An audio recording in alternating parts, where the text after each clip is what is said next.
So in this session we can see to write how to make use of a Spring tag libraries to write a JSP. Okay, so the first step is we need to include a tag library in the JSP. So this is the URI to include a Spring tag libraries. Okay, and the Spring form for any Spring form when you submit and it need to hit a respective controller, right? For that you need to make use of a form. Okay, form attribute is nothing but it's a form bean. Okay, so you should be having a bean, okay, pojo class, okay, which called a user form, which contains all the fields like id, name and email. Okay, so when you submit this form, the values from these fields will be populated in this bean, and that bean will be sent to a controller. Okay, so controller will be getting the user form bean object, and it can take the values from that object. Okay, so that is the model attribute. Okay, the purpose of this particular tag is, okay, so what we are trying to do here and the result and list contact. Okay, apart from the model attribute, there is one more called a model is nothing but value transfer object. Like we can transfer between JSP and controller using a object. Okay, so there is an object called a model, which is kind of a key value pair. Okay, so in a key we can have a number of keys and we can store a value. Okay, so in the JSP we are using the key. Okay, so in this case, okay, I should be having a model with a key called result. Okay, when I use this, like it take all the values from that particular key and print here. Okay, similarly, like I am passing a value called list to the model. Okay, and I am getting like the key is a list contact, and getting the value. Okay, and I am iterating to that value and printing it. So that is how I am going to make use of a model in the JSP. Okay, so there are parameters here. One is the model attribute, which is nothing but our model, which is form bean. Other one is a model, which is nothing but value transfer object. The third one is nothing but the action. Okay, so on submitting, like we are telling to who is my controller, right? So these are the three different configurations we need. Okay, first we need to use at controller. Okay, for any controllers to tell that I am a controller. Okay, to the Spring container. Okay, so when you start the container, okay, when it was handling all the components, okay, so it take, okay, this is a controller, and for this controller, okay, we are going to make use of a at request mapping annotation to say for this controller, if a request comes by this method, okay, then this is a method to execute. Okay, if a request containing this particular context path, okay, then this is a method to execute. So we are telling the Spring container, okay, I am a home controller.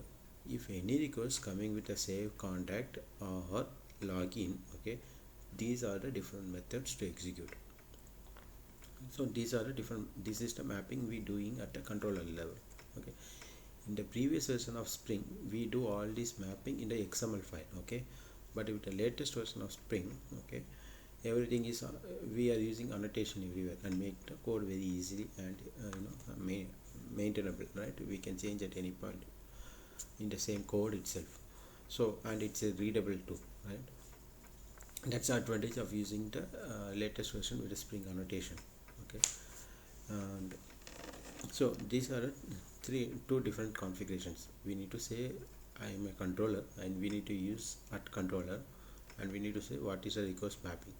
Okay, then okay, so in most of the Spring beans, okay, and the Spring controllers, we should be using lot of other things like a validator, like you will be contacting to a service, or you will be contacting to DAO.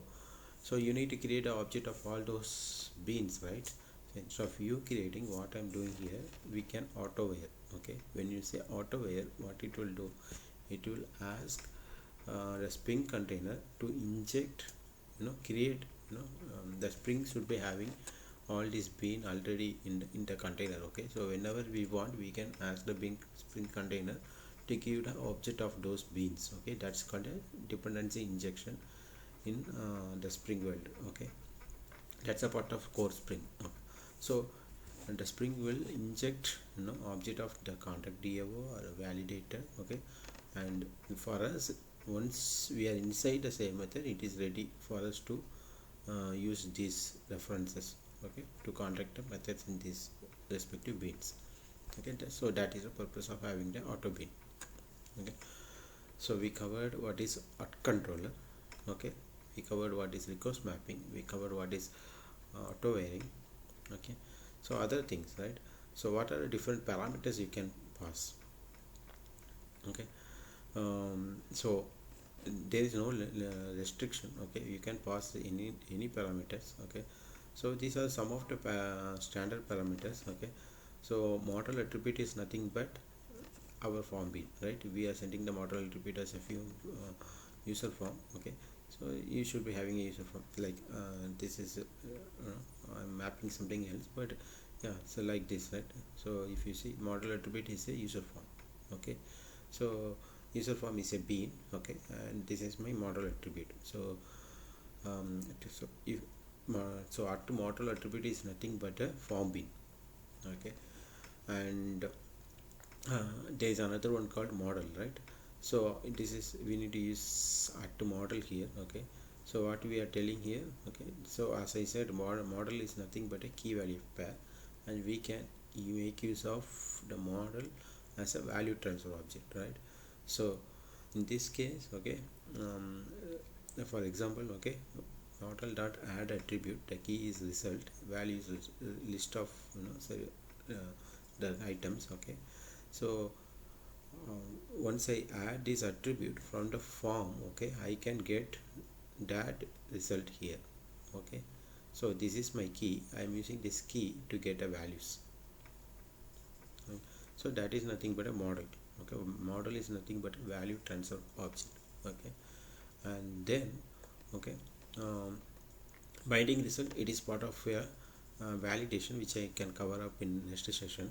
Okay, and this valid is also a part of a validation which I can cover up in next session. Okay, so the two key parameters, okay, which we will be sending as part of the the parameters are add to model attribute, add to model, also we can pass the HTTP request also here. Okay, so these are the three different parameters we need to pass as a parameter.